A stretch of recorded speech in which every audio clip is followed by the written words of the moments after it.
Hello beautiful friends, welcome to the full moon in Virgo 2021. It is happening on the 27th of February, 7:17 p.m. Australian Eastern Daylight Time. I hope you're all doing really well. This has been such a supercharged year, so busy, so frantic. That is very much the Virgo full moon energy. It's playing out in everybody's lives a little bit differently. It is in my house of work and daily routines and everyday life, and it has been very, very busy.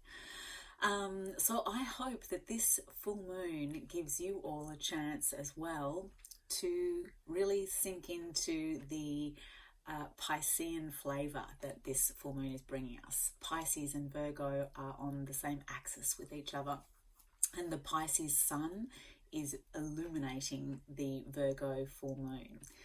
It's a powerful moon and quite a beautiful moon. There are some challenging aspects to it, but overall it's really beautiful. Also in Pisces we have Venus, who is at 1 degree today of Pisces, and she's exalted in Venus. So she is just loving life over there. She is the goddess of love, relationships, friendships, creativity, beauty. And she is considered to be the lower octave of Neptune, who is cosmic love, higher expressions of human emotion, compassion, forgiveness, visionary imagination. So she's like, Neptune is like the qualities of Venus expanded into the cosmos, and both those planets are currently in Pisces. Neptune rules Pisces. Pisces is the sign of merging with the cosmos. It's the mystic. It is the paradox of life, the awareness and understanding of the material aspects of our existence alongside the impossible, unimaginable, amorphous, extraordinary abyss that is the universe, of which we understand virtually nothing. So I've already begun, but I also want to pay my respects to Wurundjeri and Woiwurrung people of the Kulin Nations, whose lands I'm speaking to you from, and to pay respect to their elders past, present, and becoming.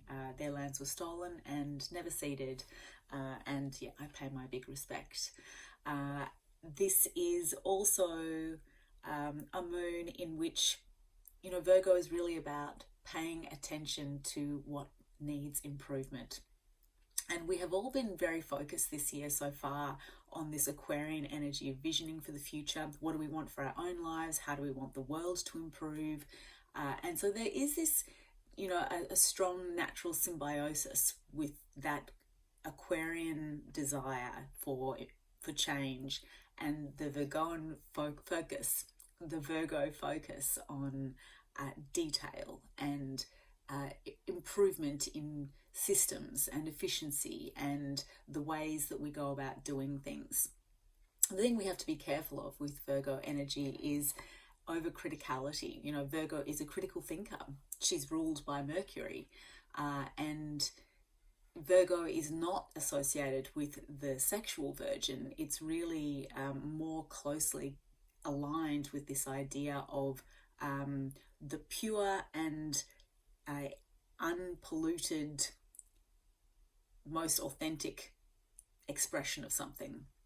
So virgin olive oil is the first pressing of olive oil, so it contains all the nutrients and none of the impurities that later pressings might contain. So we're wanting to get down to the essence of things, and Virgo in the shadow side is very conscious of all of the things that aren't working. The wonderful thing about that is that she can go, okay, that needs to be fixed. We need to do that better. The downside is that it can be overly focused on what's wrong and turned inward on ourselves. It becomes debilitatingly critical, and expressed towards others, it is equally problematic, of course. So the Virgo Pisces axis is really interesting because Pisces is so completely different to that energy, and it really is supportive to this Virgo function of improving efficiency, creating a greater sense of impeccability in how we go about doing things. Also by being embracing to the notion that we are going to fail, and failure is not a failure, so to speak. Everything just is what it's meant to be. This is this mystical paradox, and yet we must also strive to do better. We must strive towards what our true goals and intentions are, but when we fail, as we will, that is part of this mystical journey. So the Piscean kind of energy that is focused towards this moon is really beautiful and really supportive, and it is very dreamy and very visionary and creative, and really a beautiful time Saturday, this weekend generally, but especially Saturday or Friday if you're in the Northern Hemisphere, I think, to connect with people we love as well, because there is this really expansive feeling of love and connectedness. And the other thing about full moons is that, the sun is representative of our conscious awareness, our conscious growth, and it is shining its full light onto the moon, which is our emotional experience, our intuition, the sort of the more shadowy parts of our lives that can be sometimes confusing or overwhelmed in our day-to-day life. And of course, at a full moon, something is coming to completion and to culmination from a seed that was planted at the new moon. So we get to see very, very clearly what's working and what's not working, which is so Virgo as well. And we are able to cut away the parts that are, okay, so that didn't go so great. That is not something that I really want to bring forward for the next cycle. And how do I want to adjust? Full moons are good adjustment times, and they're good celebration moments to kind of really be able to honor what has become manifest, what's become clear, what we have achieved to this point. It's really important to to really honor that, what we have successfully achieved and accomplished in this time, as well as what we have successfully identified is not so great. That can be a celebration too. And I think this lovely Piscean moon energy, Piscean sun, Venus and Neptune energy, shining its benevolent, compassionate beauty on this Virgo moon, who can be so hard on herself. Poor Virgo. She is at such a transition point in the zodiac too. Kaipacha was pointing out this morning that some symbolism that I really liked, and I've also thought about myself, that she sits between Leo, which is really the self-actualized individual, the fully self-expressed individual, focused on becoming who we are and expressing all of who we are, and then Libra, who is the other, the self and other relationship. And then we have Virgo sitting right in between. He was comparing her to this notion of initiation, which is a very strong one in many cultures. The young adult shifting from child to adulthood, when we really do have to take on a level of responsibility in our relationships, both to ourselves and to others. So there's this power in Virgo, and it is so illuminated by this Piscean mysticism and magic, which is coming from the other side of the zodiac. The other thing that's really powerful about this new moon, this full moon, I keep saying new moon, this full moon, is that it is all alone in the zodiac. All of the other planets are on the other side of the zodiac, and that is sometimes referred to as a bucket. The moon is like the handle on the other side of the wheel where all of these planets are. We have such a loaded zodiac with the asteroids as well. We have Chiron, Ceres, Eris and Lilith all in Aries, and we still have Mars and Uranus in Taurus. Mars is very soon going to be moving into Gemini, and we have Jupiter will in March be moving into Pisces. Jupiter rules Pisces. So the coming month is going to be, such, I think, a relief to many of us who have been kind of running and under the pump and feeling the pressure of 2020, continuing to unfold into 2021, albeit in a different register, but still very strong and very intense kind of busyness, or just potent energy. The next month or so is going to feel a lot gentler, and there's some beautiful energy and beautiful influences coming for us. So that's something to really look forward to. We also have Mercury about to conjoin with Jupiter as Mars is in Gemini, Mercury's sign. That happens next week. And that's something really lovely to look forward to as well. So we have this moment now to kind of recognize what's come to fruition, to assess what needs to be adjusted, and to make those adjustments without being overly harsh on ourselves, and by kind of taking that dreamy, visionary energy of Pisces into a kind of a spiritual tone, which is to say it's all important. It's all a part of this mysterious process that's unfolding. And we are paradoxically both focused on improvement and accepting what is, accepting who we are and how we are in this moment, and that allows us the freedom and the space to genuinely improve. So that's really beautiful. On Sunday, we have an extremely powerful grand trine between the moon, Pluto, in Capricorn still, 26 degrees, and Mars in Taurus at 27 degrees. This is really strong and really quite amazing. The Virgo moon is focused on, also on service. That's another thing that I didn't mention, service and work. Which is why this full moon overall, I'll come back to that grand trine, this full moon overall can feel like such a release into that soothing, flowing kind of Piscean waters, because many of us may have been feeling, really feeling the intensity of the Virgo need, the pressures to serve, the pressure to complete work, to get things done. When the moon meets up with Pluto, the planet of power, transformation, buried things, it can be painful material that surfaces in order to be seen and healed. And Mars is a planet of action and desire, also of conflict and aggression. So, and the moon is emotional and in Virgo critical. So one thing we do have to be careful of, particularly in relationship dynamics, is not to, be overly critical if big emotions come up about painful or triggered power related issues that will then kind of trigger a fight.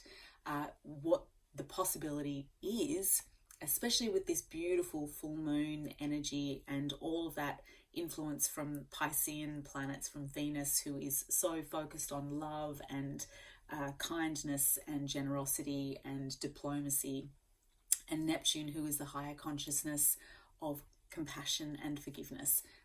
Those influences should hopefully allow this grand trine to be profoundly transformative and healing. The other thing I forgot to mention about the full moon on Saturday is that the moon is also at the apex of a yod, which is another mystical and kind of magical aspect, albeit a difficult one as well. It has two very uncomfortable kind of karmic aspects, quincunxes between the moon and Chiron, and the moon and Saturn.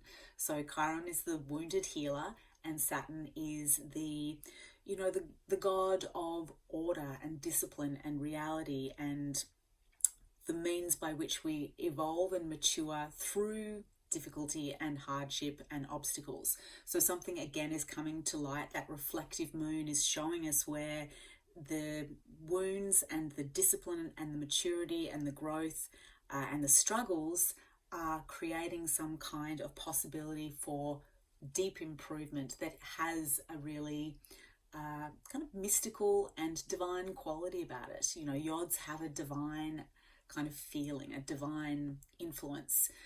So there's this, really powerful opportunity for healing and really being able to slip into that Piscean, really watery space of just kind of allowing the dream field to infuse that kind of the hard reality, the heavy reality of Saturn in order to create this healing. So that is fully emphasized by the grand trine between the Moon, Pluto and Mars. Very, very powerful. There's also a hammer of Thor on that day, which is also quite an intense aspect. But of course, all of these intense aspects are the most productive aspects that we have in astrology because they are manifesting. They create some kind of discomfort, some kind of tension that we need to take action on. And it's that action that creates all magic and all, everything that's good in life comes through those tensions, really. So nothing grows without rain. I really love this this counterbalance between these beautiful dreamy energies, that beautiful Venusian quality. She is exalted in Pisces. She wants love and beauty and diplomacy. And then we have these more challenging aspects, but she's really residing over that. And Neptune rules Pisces as well. So it's incredibly powerful Piscean house. This month is going to be quite beautiful. I'm looking forward to it. And I hope that all of you are finding a little bit of a moment this weekend, or can make a little bit, carve out a little bit of time for yourselves to feel into these Piscean waters, to feel into that, Venus exalting in this, I was going to say Jupiterian Piscean quality. Jupiter's not quite in Pisces, but he will be moving in very soon. So she's really kind of preparing the way for him.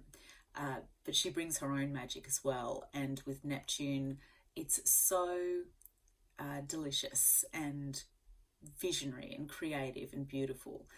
So light a candle, burn some incense, do whatever you do, sit and meditate, connect with somebody you love. Don't be too hard on yourself. I should run through a couple of areas that it might be playing out for you. Obviously for Aries rising, and Aries sun, astrology is a mysterious divination tool, and although we work from the rising signs, they definitely apply to the sun signs as well. So although I'm saying rising sign, if this is your sun sign, pay attention to whether it actually works for you or not. Aries rising and sun signs, this moon will be illuminating something about work and your daily routines and your health and well-being. So things may be coming to light in this area that are really showing you something or bringing something to conclusion that allows you to make some changes moving forward.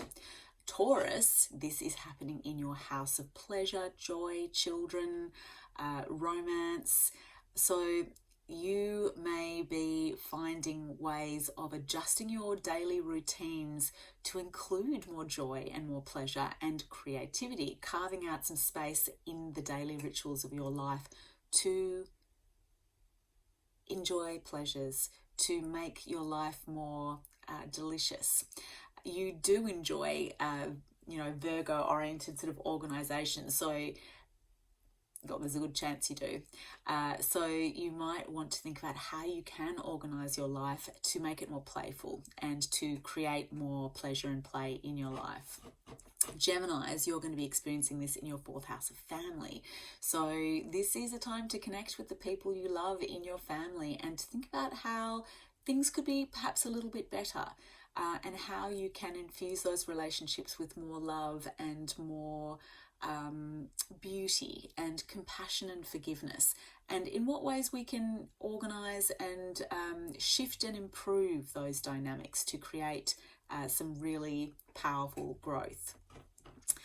Cancer, you're going to be experiencing this full moon illuminating something in relation to communication, in relation to your mind, your ideas, possibly your relationship with neighbors or the people who are in your day-to-day life, your peers or your siblings. Something comes to the fore that is really important in relation to how you communicate. You know, this is the house of communication, also the house of the goddess of the moon, and this is a full moon, so there's something very special potentially could be happening for you guys, Cancer risings and Cancer suns, and, you know, kind of providing an opportunity to infuse your communication with a kind of spiritual illumination. So I'd be very interested to hear how that plays out for you. Please leave me a comment if anything interesting occurs for you in the realm of communication, you know, your kind of relationship with siblings and peers, etc. Leo risings and Leo suns, you're going to be experiencing this in your second house. So this may also have quite a bit to do with work for you and how you're making money, your self-value. So do be very careful of being overly critical of yourselves, Leos.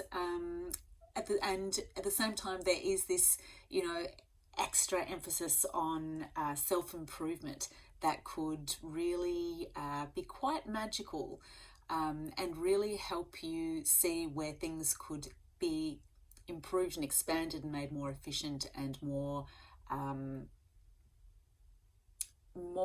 effective. And also just kind of identifying the power of who you are. You know, that's the second house is really about self-worth, and, you know, Virgo, it can be overly critical, so do be wary of that, and bring some of that magic of the Venus and Neptune into how you can self-improve, how you can better earn money, or use your resources, your talents, your skills, how you relate to the people who are assisting you in your work or in your life, as it relates to work and resources. So Virgos, you are obviously having this full moon occurring in your first house, Virgo risings, that is. And for Virgo suns, it'll be interesting to see too if you do experience this as an illumination in relation to your relationship to yourself, to your body, to how you relate to others, how you are experiencing yourself in the context of the world and your life.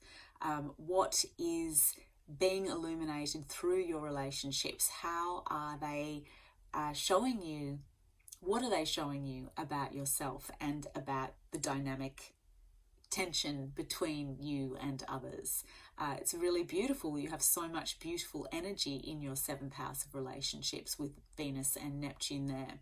So something is really being illuminated about how you interact in your relationships, I would say, and in quite a mystical and profound fashion. So yeah, please let me know what happens for you in this relationship and self dynamic over this full moon.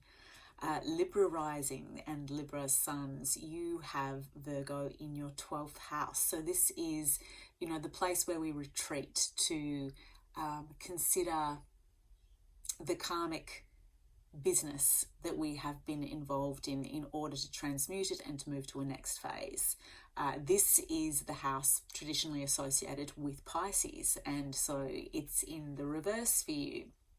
So this is a place where you can really think about how and what you want to improve in a way that's very reflective and very Piscean, very potentially spiritual and mystical, and able to kind of swim between the paradoxes of your experience.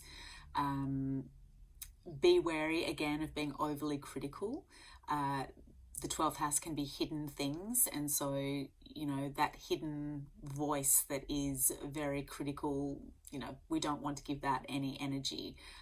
You definitely want to be bringing as much Venusian compassion and love and friendship to yourself, as well as that Neptunian compassion and forgiveness. Like, just pour it on, and be creative. The 12th house is, for me, it is one of the most creative houses. It is where we retreat and where we allow our imaginations to really flourish. and to explore what is in our psyches and in that kind of Piscean realm of the mystical and the invisible. Also because, you know, Pisces for you is in the 6th house, which is the house of work and traditionally the house of ill fortune and kind of slavish work. So you want to be bringing some of that beautiful, mystical, magical energy into your considerations about how you work and how you manage your daily routines, how you organize your daily routines to create, you know, the best possible movement forward, because the 12th house is also about transitions, karmic resolutions that produce new futures. So yeah, bit of an involved one there. Libra rising. Scorpio rising, you have this moon in your 11th house of relationships and groups, how you connect with and relate to others, especially groups that are based on shared beliefs and shared identifications. And you have all of this Piscean energy in your 5th house, which means that this could be a really beautiful moon for you, really delicious, allowing you to kind of swim in that imaginary, dreamy, visionary Piscean space and to indulge in romance and all of the delights of pleasure and joy and relationship and creativity as well. Definitely strong creative vibes there. So lovely full moon for you, Scorpio rising, Scorpio suns. Sagittarian rising, you have this full moon in your 10th house. So this is really shining a light on something in relation to career for you and how you're showing up in the world. And of course, in the 4th house is where you have Pisces and Venus and Neptune. So there may be some, powerful inspiration and energy coming from your family relationships that are really fueling how you show up and how and what you need to improve in your career. So perhaps doing something that really nourishes and enhances the love you feel in family and in family relationships, or in home, making your home feel really beautiful, doing a big spring clean, lighting some candles or picking some flowers and making your house feel beautiful is really going to, I would say, have a powerful impact on how you are able to show up in your career. Because Virgo is daily routines, and you have all of this beautiful Piscean energy in the realm of the home. So creating those beautiful rituals around home are going to support you, kind of hold you to really express something and improve without being overly critical in the realm of career. So that's lovely. Capricorns, you have this full moon in your 9th house, which means it's a highly spiritual house. And you have all of this Piscean energy in your 3rd house of communication, as well as the house of the goddess of the moon. So there is this beautiful reception happening here. And the 9th house is a highly spiritual house. All of those Piscean planets have such a strong spiritual dimension. So there is something that may be well coming to light in relation to how you communicate your ideas that might relate to teaching, to philosophy, to teaching and learning, higher learning. Also, even sort of aspects of the law. So thinking about how we can improve the way we are doing how we're improving our minds and our intellects, and being wary of being overly critical or proselytizing, and instead focusing on becoming the highest versions of ourselves that we want to be, and how we communicate that, and how we can refine the parts of our lives that are not quite meeting up to those expectations that require doing some kind of study or some kind of research that's going to really improve our mental capacity and the spiritual aspect of that intellectual capacity. So that could be really quite a beautiful influence as well for you, Capricorn rising and Capricorn suns. And then Aquarian rising, we have Virgo in the 8th house. So all that Piscean energy is in your 2nd house of resources. So there's this interesting dynamic happening here between, what you value, and a real strong emphasis and beauty being connected to these energies of love and relationship in relation to the resources that are most important to you. And then there is an illuminated focus on the things that you can't control and other people's stuff. So there may be some strong insights that come during this period that show you where you can relinquish control. The 8th house can be a really challenging house, especially if we are trying to control it. You know, it is the realm of no control. So, and Piscean energy, having so much beautiful Piscean influence in your 2nd house of resources and self-worth, might allow you to just let go and float off a bit, like those two fishes that are swimming in opposite directions in Pisces, and to see that you don't have to control it all, and you can relinquish and let power flow in ways that it's meant to. And also to be able to understand something about karmic entanglements.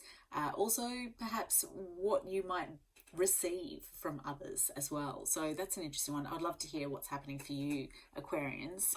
And then finally, Pisceans, you have this Virgo full moon in your 7th house of relationships. And of course, all of this beautiful Piscean energy is transiting your 1st house. So this may be quite a profound spiritual moon for you. I mean, of course, it makes sense that it would be. You will see something illuminated in the context of your relationships, and you may be able to bring an even more profound and delicious sense of love and compassion and appreciation to your relationships, because that energy is activating your 1st house. So that is absolutely gorgeous, and I hope that you find some beautiful time with your loved ones and with yourself to lavish all of that gorgeous Piscean beauty and compassion and cosmic and personal, interpersonal love. Shower it on the world around you and on yourselves. So that's it from me, my beautiful friends. I hope that this is a gorgeous full moon for you, and that you can carve out a little bit of time to do some of that Piscean dreaming and to think about what you want to adjust and improve on without going in too critical a way. Allow Piscean waters to carry you, and I am so grateful to be here with you. Thank you so much for joining me, and I'll look forward to seeing you next week for the next Astro update, which should be interesting as well. I hope you find some ease and some beauty and some joy and all the good things this weekend and in the coming week. Big love to you, my beautiful friends. Thanks again for being here. Much love.